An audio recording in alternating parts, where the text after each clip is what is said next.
Hello, I'm Rani Singh, reporting for KLTV here at Huddersfield Town Football Club's training complex at Canalside.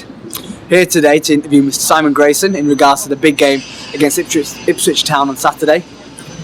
And also the news that everyone's been talking about, the transfer of Jordan Rhodes to Blackburn Rovers. Great victory against Burnley last weekend. How did it feel to get your first league victory under the belt this time? It was good. I was delighted to get the victory, but in a manner of performance as well. I thought we played very well from start to finish, passed the ball around nicely, created some good opportunities, but we defended well when it needed to. Burnley, an established championship team, so obviously delighted to get our first victory on board, but obviously the manner of it was even more pleasing from my point of view. I've been having your third league game there. Looking at your poll match, your own analysis of your fitness of the players, who was your hardest working players from the game?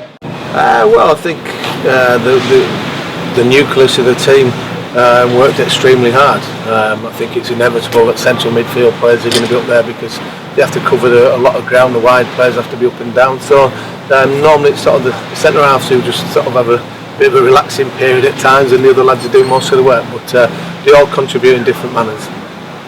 Big game on Saturday against Ipswich. I'm sure you're aware, midweek they had a game against Carlisle, went into extra time. How does that affect your preparation in terms of they have to play the extra minutes? Well, it doesn't affect our preparation, it might affect their preparation. We've worked hard this week. We've had the game watched on Tuesday night, and it's probably not been ideal preparation for them that they had to go up to Blackpool on Friday to play against Saturday. I think they stayed up anyway because they were in the area, but then a late journey back come Wednesday morning. So proof will be in the pudding, I suppose, come Saturday. If it's taken any fatigue out of them, all we need to do is concentrate on what we can do and try and replicate the performances that we've done in the first three games. Big news today is a transfer of Jordan Rhodes for $8 million to Blackburn Rovers. What persuaded the club to let him go? Well, I suppose the bottom line was that Blackburn meets the valuation that we had on Jordan. That hasn't been achieved over the last few weeks and months when people have been speculating and talking about him. But there was an agreement in place that if a football club ever got to the valuation of him, then we would have to consider it.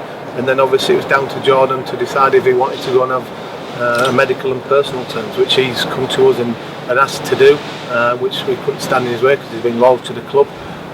But that agreement was in place in January when we turned down money for him. There was an agreement that hopefully he would stay to try and get us into the championship. He's done that. We've stopped many requests from other clubs coming in, but eventually somebody's met the valuation, and then it was down to Jordan what he decided he wanted to do. I feel like Jordan's calibre is going to be a great loss to any club. How would you be looking to fill the void? Well, we've got players on a list already over the last few weeks and months anyway, so just because he's gone, it's no big surprise in terms of now we have to go and find somebody. We've been looking to bring players in anyway. We've got a list of players, we've got people, agents, other clubs now ringing us, do we want X, Y and Z players? So we've got players lined up to come in. Hopefully we can conclude them before the deadline finishes. But what people have got to remember is that Jordan Rhodes was Jordan Rhodes, and whoever comes in isn't there to replace him, they're in to replace sort of another striker that we already have on our books, and we don't want to put too much pressure on the players that are going to come in.